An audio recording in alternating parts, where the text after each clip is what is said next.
Hello student, स्वागत है आपका मेरे YouTube channel GK special Y SP sir पर। जैसा कि आप जान रहे हैं कि करंट अफेयर्स पे ऑब्जेक्टिव जीके का मैं सीरीज चला रहा हूँ। करंट अफेयर्स पे objective GK, current objective GK है। इसमें मैं multiple choice question MCQ on current affairs जो है अपलोड करते रहता हूँ। तो ये मई महीने का कुछ स्टूडेंट रिक्वेस्ट कर रहे थे कि मई से शुरू कीजिए सर, तो मैंने जून का पार्ट 1 डाला था। तो अभी जो है मई 2020 का पार्ट 1, मतलब इसमें कुछ प्रश्नों का चयन है, फिर पार्ट 2 में कुछ होगा, फिर पार्ट 3 में होगा, इस तरह के प्रश्नों का चयन मैं करूंगा। तो ये सभी जो है करंट अफेयर्स के जो क्वेश्चंस होते हैं वो यूपीएससी एग्जाम के लिए, जेपीएससी एग्जाम के लिए, जेएसएससी एग्जाम के लिए, बीपीएससी के लिए, बैंकिंग के लिए, एसएससी के लिए, रेलवे, सभी एग्जाम के लिए इम्पोर्टेंट होते हैं।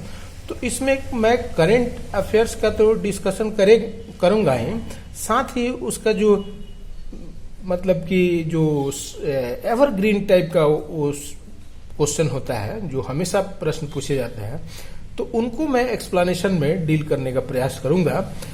तो चलिए शुरू करते हैं आज का। जैसे पहला क्वेश्चन है, अकॉर्डिंग टू न्यू गाइडलाइन, नया जो गाइडलाइन जारी किया गया है by the government of India, Bharat सरकार के द्वारा, रिगार्डिंग आरोग्य सेतु ऐप। ये सुने होंगे कोविड-19 पेंडेमिक में कॉन्ट्रैक्ट ट्रेसिंग और ये सब मैपिंग के लिए जो है आरोग्य सेतु ऐप जो है लॉन्च किया गया था अप्रैल महीने में। तो what is the maximum number of days data can be stored, मतलब उसमें अधिकतम कितने समय तक का डेटा स्टोर किया जा सकता है। तो उसका आंसर होगा 6 मंथ, उसका आंसर होगा 180 डेज तक जो है उसमें डेटा स्टोर किया जा सकता है। तो नए गाइडलाइन के अनुसार ये है।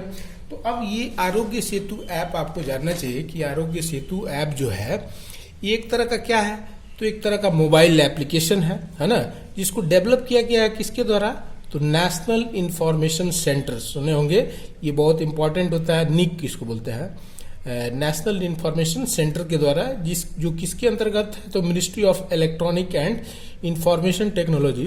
तो आप कमेंट बॉक्स में हमको बताइए कि अभी जो है कौन है इलेक्ट्रॉनिक और इंफॉर्मेशन टेक्नोलॉजी का मिनिस्टर, ये कमेंट बॉक्स में आप कमेंट करके बताइए। और फिर ये जो आरोग्य सेतु जो है ओपन सोर्स क्रॉस प्लेटफॉर्म है कोविड-19 के लिए, जो कॉन्ट्रैक्ट ट्रेसिंग और जिसमें सिम्टम है सिंड्रोमेटिक मैपिंग करने का काम करता है, फिर self assessment digital service provide करने वाला ये जो है एप्लीकेशन है, मोबाइल ऐप है। इसको इनिशियली रिलीज किया गया था अप्रैल 2020 में, और ये अवेलेबल है 12 लैंग्वेजेस में, 12 भाषाओं में उपलब्ध है। और अभी फर्स्ट 40 डेज में 100 मिलियन जो है इंस्टॉलेशन जो है इसका हुआ है। तो आरोग्य सेतु ऐप बहुत इंपॉर्टेंट है।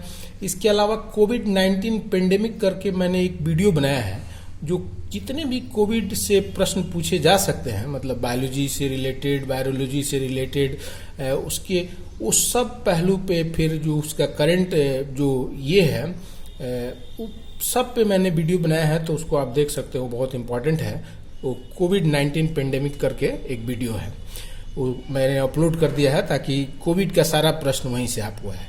फिर पूछ रहा है कि हु इज द चेयर्ड, मतलब कौन जो है चेयरमैन, मतलब प्रेजाइड किया of the 22nd meeting of financial stability and development council. ये एक बहुत इंपॉर्टेंट ऑर्गेनाइजेशन है, एफएसडीसी इसको शॉर्ट में बोलते हैं, इसका फुल फॉर्म में पूछता है। तो financial stability and development council जो है एक तरह का सुपर रेगुलेटरी बॉडी इसको बोल सकते हैं, सुपर रेगुलेटरी बॉडी है। तो उसका जो 22वां मीटिंग हुआ, उसको चेयर कौन किसके द्वारा किया गया, तो इसके चेयरमैन होते हैं फाइनेंस मिनिस्टर ऑफ इंडिया। तो मिसेस निर्मला सीतारमन इसका सही आंसर हो जाएगा, कि वो जो है इसका 22वां जो बैठक हुआ उसकी प्रिजाइडिंग की वित्त मंत्री निर्मला सीतारमन। जैसे कि आप जान रहे हैं, शक्तिकांत दास जो है आरबीआई के गवर्नर है, अजय भूषण पांडे जो है फाइनेंस सेक्रेटरी है, और के सुब्रमण्यम जो है, कृष्णमूर्ति सुब्रमण्यम, वो फाइनेंस सेक्रेटरी है। तो एफएसडीसी के बारे में आपको जानना चाहिए, ऑलवेज बहुत इंपॉर्टेंट क्वेश्चन रहता है।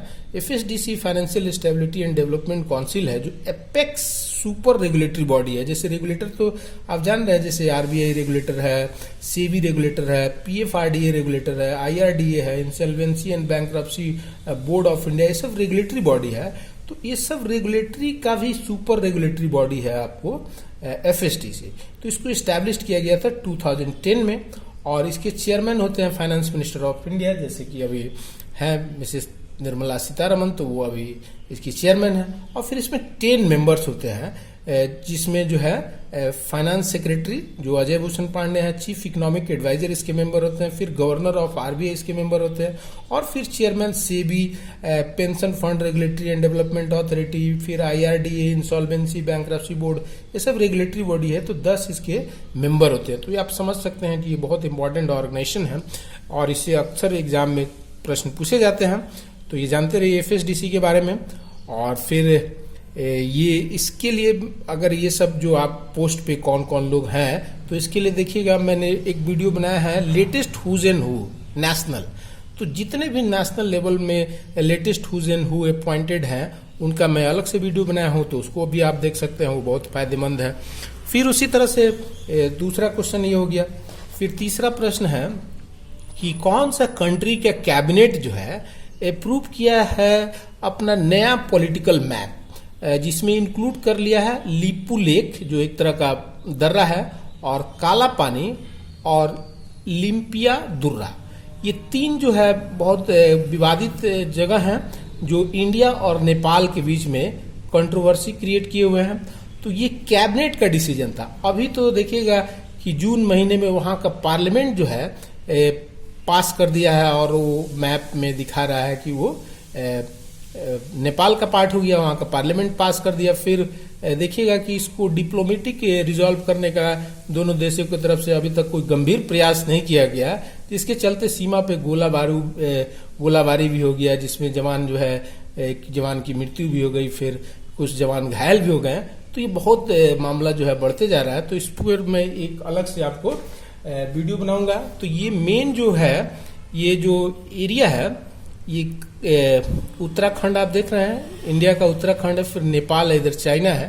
तो इसी इलाका में ये तीनों जो है काला पानी और लेपू लेक, और एक और जो प्लेस है लिम्पिया दुरा, तो ये तीनों प्लेस जो है उत्तराखंड और नेपाल से सटे हुए हैं। तो उनको लेकर के विवाद है, और ये विवाद तब से ज्यादा उत्पन्न हो गया कि जब इंडिया का पॉलिटिकल जो मैप जारी किया गया आफ्टर जम्मू कश्मीर बाइफर्केशन, तो उसमें भारत इसको अपना पार्ट दिखा रहा है, फिर नेपाल इसको अपना दिखा रहा है। तो उसको लेकर के विवाद है। तो इस पर मैं एक अलग से विस्तार से वीडियो बनाऊंगा। तो ये हो गया। फिर नेक्स्ट क्वेश्चन है, तो इसका आंसर हो जाएगा नेपाल। फिर टास्क फोर्स पूछ रहा है, टास्क फोर्स बनाया गया था नीप पे, ये बहुत इंपॉर्टेंट है। नेशनल इंफ्रास्ट्रक्चर, आगे हम बताएंगे पी क्या है। तो रिसेंटली सबमिट किया गया there report on the union finance minister को। व्हाट डज पी का मीनिंग पूछ रहा है, स्टैंड फॉर नीप। तो ये जो नेशनल इंफ्रास्ट्रक्चर में पी जो है प्रोजेक्ट नहीं है, प्लान नहीं है, बल्कि ये क्या है, तो पाइपलाइन है। तो ये इसका आंसर हो जाएगा। और प्लान नहीं है या फिर प्रोग्राम नहीं है, तो ये सब जो है क्वेश्चन रहता है। तो ये सब जानते रहिए कि प्रोजेक्ट नहीं है, प्लान नहीं है, और प्रोग्राम नहीं है, बल्कि ये पाइपलाइन है, नेशनल इंफ्रास्ट्रक्चर पाइपलाइन। तो ये बहुत इंपॉर्टेंट जो है। निप जो है अभी देखिएगा बहुत चर्चा में है। निप जो है नेशनल इंफ्रास्ट्रक्चर पाइपलाइन को अनाउंस किया गया था बजट 2019-20 में, और इसका एम था कि इन्वेस्ट करना 1 लाख करोड़ रुपये, 100 लाख करोड़ रुपया का निवेश करना इंफ्रास्ट्रक्चर में, रोड, इलेक्ट्रिसिटी, वाटर, रेलवे, ये सबको इंफ्रास्ट्रक्चर बोलते हैं। तो इसमें 100 लाख करोड़ रुपया का इन्वेस्ट करने का लक्ष्य था of the country for next 5 year. अब इसका फाइनल जो रिपोर्ट है नीप पे टास्क फोर्स का, वो प्रोजेक्ट में टोटल इंफ्रास्ट्रक्चर इन्वेस्टमेंट बता रहा है कि 111 लाख करोड़ रुपया। तो ये बहुत इंपॉर्टेंट है कि टास्क फोर्स जो है इसको 100 लाख करोड़ से बढ़ा के 111 लाख करोड़ कर दिया है, और अगले 5 वर्षों में 20 से 2025 तक में अगले 5 वर्षों में इंफ्रास्ट्रक्चर डेवलपमेंट के लिए जो है 111 लाख रुपए खर्च किए जाएंगे। किसके तहत? तो नीप के तहत। तो ये बहुत इंपॉर्टेंट है, इस तरह का उससे कुछ भी प्रश्न पूछ सकता है। तो ये हो गया। फिर पूछ रहा है कि who has been appointed as the director of the central board of RBI. तो आरबीआई के सेंट्रल बोर्ड में 10 डायरेक्टर्स होते हैं, अलग अलग डायरेक्टर्स होते हैं। तो उसमें देखिएगा तरुण बजाज को जो है अपॉइंट किया गया है, तो इसका आंसर हो जाएगा तरुण बजाज। तो अब देखिएगा कि जैसे ये भी आपको जानना चाहिए कि जो स्ट्रक्चर है आरबीआई का, उससे क्वेश्चन रहता है। तो जो स्ट्रक्चर है आरबीआई का, उसमें देखिएगा कि सेंट्रल बोर्ड ऑफ डायरेक्टर होता है। सेंट्रल बोर्ड ऑफ डायरेक्टर में कौन कौन होते हैं? तो जैसे आरबीआई के गवर्नर जो हेड होते हैं, फिर 4 जो है डिप्टी गवर्नर होते हैं, और फिर जो है एक नया पोस्ट क्रिएट किया गया था सीएफओ का, चीफ फाइनेंशियल ऑफिसर का, रघुराम जी राजन के समय। तो ये भी सेंट्रल बोर्ड ऑफ डायरेक्टर में होते हैं। फिर 4 जो है डायरेक्टर होते हैं रीजनल बोर्ड के, जो आप जान रहे हैं कि मुंबई, कोलकाता, चेन्नई और न्यू दिल्ली, ये जो रीजनल बोर्ड है तो उसके डायरेक्टर शामिल होते हैं। फिर इकोनॉमिक अफेयर्स के सेक्रेटरी जो है सेंट्रल बोर्ड ऑफ डायरेक्टर में होते हैं, और फाइनेंस सेक्रेटरी होते हैं, और 3 जो है अदर डायरेक्टर्स होते हैं अलग अलग फील्ड के। तो उसी डायरेक्टर में से एक डायरेक्टर को अपॉइंट किया गया। तो ये स्ट्रक्चर भी आपको जानते रहना चाहिए, ये सबसे भी क्वेश्चन रहता है। तो उसी में जो है अपॉइंट किया गया है तरुण बजाज को एज ए डायरेक्टर। फिर पूछ रहा है कि हाउ मच लोन अमाउंट, मतलब लोन का अमाउंट जो है अप्रूव किया गया है by the Asian infrastructure investment bank, short में इसको बोलते हैं AIIB, Asian infrastructure investment bank, support करने के लिए इंडिया का जो कोविड-19 ऑपरेशन है, इसको सपोर्ट करने के लिए कितना अमाउंट का अप्रूवल किया गया है? तो इसका आंसर होगा $500 मिलियन का अप्रूवल किया गया है लोन अमाउंट का। तो ये बहुत इंपॉर्टेंट है, ये क्वेश्चन पूछेगा आपसे। तो ये जो है इससे भी प्रश्न रहते हैं, जैसे एशियन जो इंफ्रास्ट्रक्चर इन्वेस्टमेंट बैंक है, तो देखिएगा कि एशियन इंफ्रास्ट्रक्चर इन्वेस्टमेंट बैंक जो है इसको एस्टैब्लिश किया गया था 2016 में, और इसका हेडक्वार्टर जो है बीजिंग में है, चाइना में, और इसके मेंबर कंट्री है 102, और इसके प्रेसिडेंट हैं जीन लुकिन जो चाइना के हैं। तो ये बहुत इंपॉर्टेंट है, एशियन इंफ्रास्ट्रक्चर इन्वेस्टमेंट बैंक भी जानते रहना चाहिए आपको, ये सबसे क्वेश्चन रहते हैं। तो ये हो गया। फिर नेक्स्ट जो है आपका प्रश्न है 7 नंबर। तो 7 नंबर जो प्रश्न है वो प्रश्न है कि who has been appointed as the chairperson of parliament reappointed, मतलब दोबारा अपॉइंट किया गया, पहले भी यही थे, रीअपॉइंट किया गया पैक, पार्लियामेंट्री जो है ये कमेटी होता है जिसको बोलते हैं पब्लिक अकाउंट कमेटी, लोक लेखा समिति। तो ये बहुत इंपॉर्टेंट जो है संसदीय समिति होता है। तो इसके जो चेयरमैन होते हैं वो कौन होते हैं? तो ऑपोजिशन के लीडर होते हैं। तो ऑपोजिशन के लीडर है मिस्टर अधीर रंजन चौधरी, जो कांग्रेस पार्टी के हैं। तो ये इसके चेयरमैन है। तो पैक के बारे में भी आपको जानना चाहिए कि पैक जो है एक तरह का क्या होता है। तो पैक जो है पार्लियामेंट्री कमेटी होता है जिसमें टोटल 22 मेंबर्स होते हैं, क्वेश्चन पूछता है। और 22 मेंबर्स में 15 होते हैं फ्रॉम लोकसभा से और 7 होते हैं फ्रॉम राज्यसभा से। तो ये बहुत इंपॉर्टेंट है। और इसके चेयरमैन होते हैं लीडर ऑफ ऑपोजिशन। तो अभी अधीर रंजन चौधरी हैं, तो वो उसका आंसर हो जाएगा बी नंबर। फिर central government has announced the scheme to completely solarise कर दिया गया। कौन सा फेमस टेम्पल को? तो कोणार्क का सन टेम्पल आप जान रहे हैं, तो उसको पूरी तरह से सोलराइज कर दिया गया। तो ये बहुत इंपॉर्टेंट है। फिर ये सब भी प्रश्न पूछता है कि जगन्नाथ टेम्पल कहाँ है? तो पूरी उड़ीसा में है। फिर पूछता है मीनाक्षी अम्मा टेम्पल कहाँ है? तो तमिलनाडु में है। गोल्डन टेम्पल आप जानते हैं पंजाब अमृतसर में है। तो ये सब भी प्रश्न रहते हैं। फिर उसके बाद से प्रश्न पूछ रहा है कि which country has the largest source of foreign direct investment. ये बहुत इंपॉर्टेंट है। FDI फॉरेन डायरेक्ट इन्वेस्टमेंट का जो है ड्यूरिंग फाइनेंशियल ईयर 2019-20 में इंडिया में सबसे अधिक जो है विदेशी निवेश करने वाला देश कौन है? तो इसका आंसर हो जाएगा सिंगापुर। तो ये बहुत इंपॉर्टेंट है, इससे भी प्रश्न जो है रहते हैं। ये सब आपको जानना चाहिए। जैसे टोटल जो FDI का इनफ्लो हुआ है 2019-20 में, वो 49.97 बिलियन यूएस डॉलर हुआ है, जो पिछले साल से 13% क्या है, अप है, 13% अधिक है। तो लगभग 50 अरब डॉलर का निवेश जो है भारत में होता है एफडीआई के जरिए लगभग। तो इस साल इतना हुआ और पिछले साल से 13% है। अब इसका लार्जेस्ट सोर्स क्या है, तो सिंगापुर है। तो इसमें से लगभग 14.67 बिलियन डॉलर अकेले सिंगापुर से जो है इन्वेस्टमेंट हो रहा है इंडिया में। तो ये बहुत इंपॉर्टेंट है। फिर उसके बाद जो है स्थान आता है फिर मॉरिशस का, फिर नीदरलैंड का। तो इसका आंसर अमेरिका वगैरह नहीं होगा। तो ये बहुत इंपॉर्टेंट है सिंगापुर के द्वारा। फिर इसका जो मैक्सिमम इनफ्लो होता है वो किस सेक्टर में हुआ है, तो सर्विस सेक्टर में हुआ है। तो ये भी बहुत इंपॉर्टेंट है, सर्विस सेक्टर में ज्यादा इन्वेस्टमेंट होता है। और यूएस डॉलर में 7.85 बिलियन डॉलर जो है, सॉरी बिलियन डॉलर जो है, मतलब इसमें से इतना बिलियन डॉलर का निवेश जो है सर्विस सेक्टर में हुआ है। और फिर सर्विस सेक्टर के बाद कंप्यूटर, सॉफ्टवेयर और फिर हार्डवेयर में। तो ये सब एफडीआई जानते रहिए। इसी की वजह से देखिएगा एफडीआई इनफ्लो बढ़ने से इंडिया का जो फॉरेन रिजर्व्स है वो लगातार जो है अप होते जा रहा है। तो ये बहुत इंपॉर्टेंट है। फिर प्रश्न पूछ रहा है कि according to open budget survey conduct किया जाता है इंटरनेशनल बजट पार्टनरशिप, ये इंटरनेशनल ऑर्गेनाइजेशन है, इंटरनेशनल बजट पार्टनरशिप IBP। तो उसके अनुसार जो है इंडिया का रैंक जो है in term of budget transparency और अकाउंटेबिलिटी में इंडिया का रैंक कितना है, तो इंडिया का रैंक है 53। इसका आंसर हो जाएगा 53। और इसमें नंबर 1 पे है न्यूजीलैंड, जो देखिएगा कोविड-19 फ्री भी हो गया। तो बहुत इंपॉर्टेंट है न्यूजीलैंड जो है बजट ट्रांसपेरेंसी और अकाउंटेबिलिटी में नंबर 1 पे है न्यूजीलैंड, और इंडिया का रैंक है 53। तो ये बहुत इंपॉर्टेंट है। पूछता है कि ये कौन जारी करता है, तो जारी करने वाला ऑर्गेनाइजेशन है इंटरनेशनल बजट पार्टनरशिप। तो ये हो गया। फिर उसके बाद से प्रश्न जो है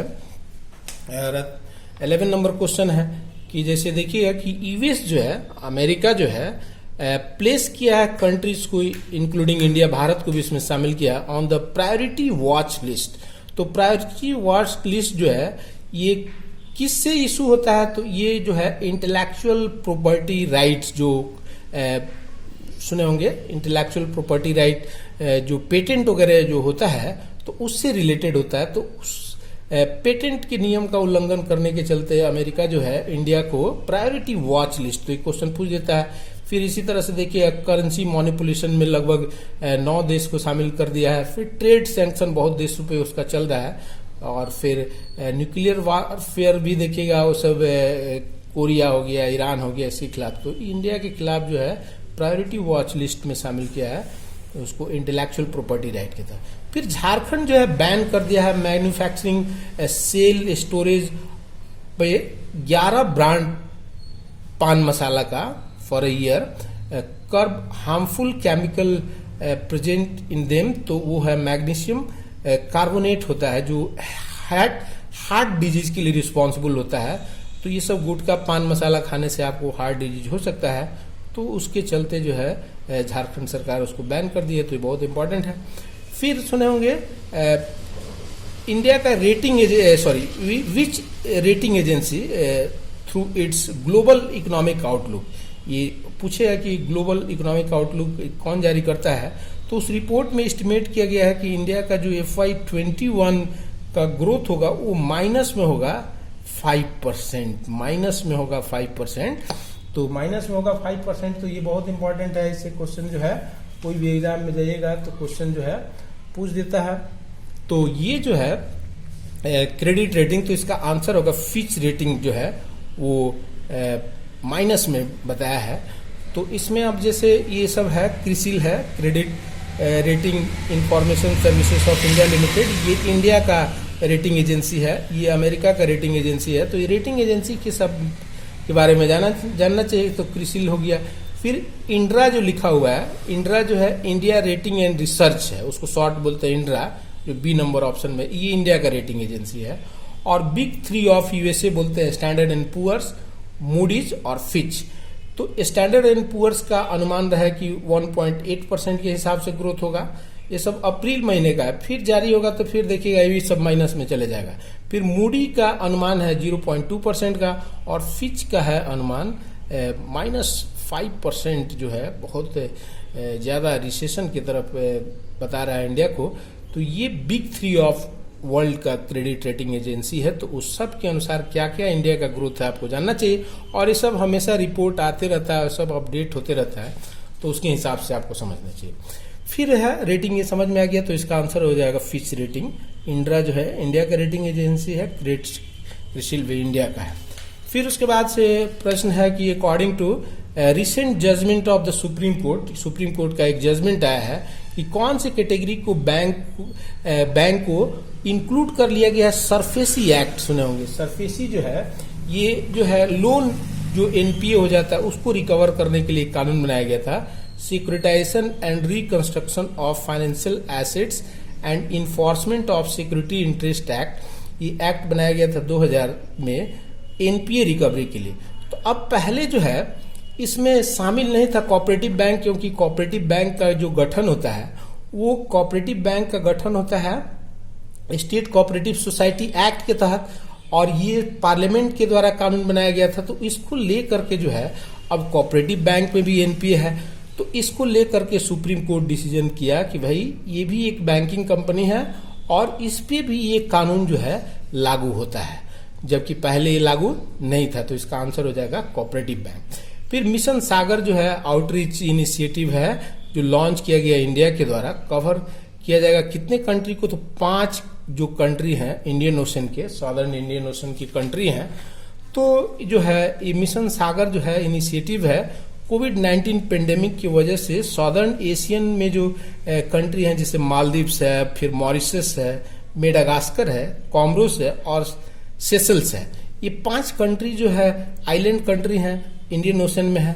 तो इनको जो है कोविड-19 पेंडेमिक में सहायता देने के लिए इंडिया जो है मिशन सागर जो है चलाया है। तो इसमें डिस्पैच किया गया आईएनएस केसरी को, जो क्या कर रहा है, तो मेडिकल असिस्टेंस और फूड आइटम्स को लेकर के पहुंच रहा है। तो ये बहुत इंपॉर्टेंट है मिशन सागर।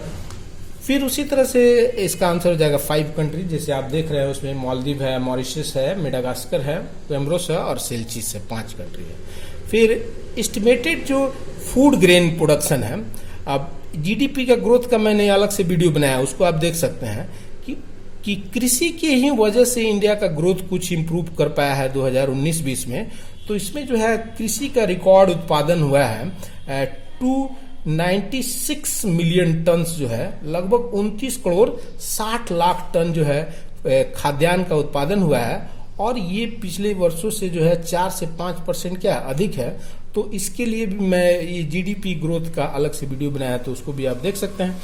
तो इस तरह से ये जो मैं सीरीज शुरू किया हूँ ये बहुत इंपॉर्टेंट है। इसमें मैं करंट अफेयर्स के साथ साथ जो एवरग्रीन प्रश्न होते हैं वो सबको मैंने इसमें शामिल किया है। तो इस वीडियो में इतना ही, फिर मेरे अगले वीडियो का करंट अफेयर्स का वीडियो का इंतजार कीजिए। तो सारा वीडियो सब अपलोडेड है, उसको जा करके मेरे चैनल पे आप देख सकते हैं। और इस तरह से ये सभी तरह के जो एग्जाम्स हैं वो सब में ये सब आएंगे। तो चलिए, वीडियो देखने के लिए बहुत बहुत धन्यवाद। मेरे अगले वीडियो का इंतजार कीजिए। नमस्कार।